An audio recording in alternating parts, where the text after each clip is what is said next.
ಏನಿತ್ತು ಬೂಸನೂರು ರಮೇಶ್ ಒಬ್ಬನೇ ಎಂ.ಎಲ್.ಎ ಇದ್ದ. ಅವಾಗ 7 ಜನ ಕಾಂಗ್ರೆಸ್ನವರು ಇದ್ರು. ಅವಾಗ ಏನಾಯ್ತು ರಿಸಲ್ಟ್ ಎಷ್ಟು ಬತ್ತು? 96,000 ಗೆದ್ದಿಲ್ಲ, 70,000 ಅವತ್ತು.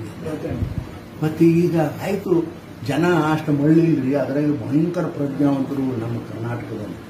ಆಯ್ತು, ಕಾಂಗ್ರೆಸ್ ಸರ್ಕಾರ ಅವರು ಕಾಂಗ್ರೆಸ್ ಸರ್ಕಾರ ಬರ್ತದ ಅಂತ ಹೇಳಿ ಕಾಂಗ್ರೆಸ್ ಸರ್ಕಾರ ಓಟ್ ಹಾಕಿದ್ರೆ ಈಗ ಕಾಂಗ್ರೆಸ್ ಅಲ್ಲಿ ಬರೋ ಪ್ರಶ್ನೆ ಇಲ್ಲಲ್ಲ. ಎಲ್ಲರೂ ಕೈ ಕಟ್ಕೊಂಡು ಕೂತಾರ. ಮೋದಿಯವರೇ ಈ ದೇಶದ ಪ್ರಧಾನಮಂತ್ರಿಗಳು. ಮೋದಿಯವ್ರದ್ದು ಪ್ರತಿಯೊಬ್ಬ ನರನಾಡಿಗಳಲ್ಲಿ ಹೆಸರು ಬರ್ತದ. ಯಾವ ಕಾರಣಕ್ಕೂ ಮೋದಿನವ್ರು ಯಾರು ತಪ್ಪಿಸಲಿಕ್ಕಾಗಲ್ಲ. ಕಾಂಗ್ರೆಸ್ ಸಚಿವರುಗಳಿಗೂ ಕೂಡ ಟಾಸ್ಕ್ ಕೊಟ್ಟಿದ್ದಾರೆ. ಅವ್ರು ಪಡ್ತಾರ, ಅವ್ರ ಕೈಲಿ ಅದಷ್ಟು ಪ್ರಯತ್ನ ಮಾಡ್ತಾರೆ. ವೋಟ್ ಹಾಕಿಲ್ಲ ಅಂದ್ರೆ ಅವ್ರೇನ್ ಮಾಡ್ತಾರೆ? ನೋಡ್ಲಕ್ ಹೋಗ್ತಾರೆ ಡಬ್ಬ್ಯಾಗ. ನೋಡ್ಲಕ್ ಹೋಗಲಾಗ ಆಯ್ತು, ಮಂತ್ರಿ ಆಗಿರ್ತಾನೆ, ತಿರುಗಾಡ್ತಾನೆ, 4 ರೂಪಾಯಿ ಖರ್ಚು ಮಾಡ್ತಾನ, ವೋಟ್ ಹಾಕ್ರಪ್ಪ ಅಂತ ವಿನಂತಿ ಮಾಡ್ತಾನೆ. ಅಷ್ಟೇ ಕೆಲಸ ತಾನೆ. ಏನು ಹೋಗಿ ಅವಾಗ ಗುದ್ದುತ್ತಾನ? ಮಂತ್ರಿ ಅಲ್ಲಿ ಕೂತ್ಕೊಂಡು ಗುದ್ದಂಗಿಲ್ಲ. ವೋಟ್ ಹಾಕೋ ಮನುಷ್ಯನಿಗೆ ಸ್ವತಂತ್ರ ಇರ್ತದೆ. ವೋಟ್ ಹಾಕ್ಲಕ್ಕ ಅವ ಯಾರಿಗೆ ಹಾಕ್ತಾನ ಅದು ಯಾರಿಗೆ ಗೊತ್ತಾಗ್ತದೆ? ಆಗೋದಿಲ್ಲ, ಏನೇನು ಆಗೋದಿಲ್ಲ.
ಮತ್ತೆ ಇದೆಲ್ಲ ಒಳ್ಳೇದಲ್ಲೇನ್ರಿ?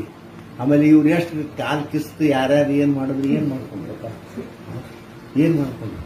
ಇದು ನೋಡ್ರಿ, ಮನುಷ್ಯನ ಹಣೆ ಬರ ದೇವ್ರು ಬರೆದು ಕಳಿಸಿರ್ತಾನೆ. ಆ ಹಣೆ ಬರ ಒಳಕಸ್ಲಕ್ಕ ಅವ್ರ ತಾಯಿ ತಂದೆ ಕಡೆಯೂ ಕೂಡ ಆಗೋದಿಲ್ಲ. ದೇವ್ರು ನನ್ನ ಹಣೆ ಬರದಾಗ ಬರದ. ಈಗ ಪ್ರಧಾನಮಂತ್ರಿ ಒಬ್ಬ ರೈಲ್ವೆ ಸ್ಟೇಷನ್ ಮೇಲೆ ಚಾ ಮಾಡಂತ ವ್ಯಕ್ತಿಗಳಿಗೆ ದೇಶದ ಪ್ರಧಾನಮಂತ್ರಿ ಆಗಬೇಕು ಅಂತ ಬರೆದಿದ್ದ. ಇವನ್ನೆಲ್ಲ ಮುಗಿಸ್ಬೇಕಂತ ರಗಡ ಮಂದಿ ಪ್ರಯತ್ನ ಮಾಡಿದ್ರು. ಆದ್ರೆ ಆಯ್ತಾ? ದೇಶದ ಪ್ರಧಾನಮಂತ್ರಿ ಆದ 3ನೇ ಸಲನೂ ಆಗ್ತಾನೆ. ದೇಶದ ಯಾವ ಶಕ್ತಿನೂ ಕೂಡ, ಜಗತ್ತಿನ ಯಾವ ಶಕ್ತಿನೂ ಕೂಡ ಅವ್ರು ನಿಲ್ಲಿಸ್ಲಿಕ್ಕೆ ಸಾಧ್ಯ ಇಲ್ಲ. ನನ್ನ ಜೀವನದಲ್ಲಿ ಒಂದು ಆಶೆ ಇತ್ತು, ಕಡೆ ನಂದು ಇಲೆಕ್ಷನ್ ಅಪ್ಪ, ನರೇಂದ್ರ ಮೋದಿ ಅವ್ರಿಗೆ ಇದೊಂದ್ಸಲ ನಾವು ವೋಟ್ ಹಾಕಿ ನಾನು ಸಾಯ್ಬೇಕು, ಅವ್ರು ಬದುಕೊಳ್ಳಿ ಅನ್ನೋ ನನ್ನ ಆಸೆ ಇತ್ತು. ದೇವರು ನನ್ನ ಆಸೆ ಖಂಡಿತ ನೆರವೇರಿಸ್ತಾನ. ನಾನು ಮತ್ತೆ ವೋಟ್ ಹಾಕ್ಲಕ್ಕೆ ಮೋದಿಯವರಿಗೆ ನಾನು ಡೆಲ್ಲಿಗೆ ಹೋಗ್ತೀನಿ. ಈ ಕ್ಷೇತ್ರದಲ್ಲಿ ಜನ ನನಗೆ ಗೆಲ್ಸಾರ ಅಂತಕ್ಕಂಥದ್ದು ನನಗೆ ಸಂಪೂರ್ಣ ವಿಶ್ವಾಸ. ನನ್ನ ಕೊನೆ ಆದ್ರೆ ಕೊನೆ ಅದಾತ್ ನಾ ಹೇಳ್ತೀನಿ. ಆದ್ರೆ ನಾನು ತಿರುಗಿಲ್ಲ ನೋಡಿ, ನಾನು ನೋಡ್ಕೊತ್ನ ನಾನು ಹುಡುಗ ಅದು ನಾ ಹೇಳ್ತೀನಿ ಆಮೇಲೆ, ಈಗ ಬೇಡ.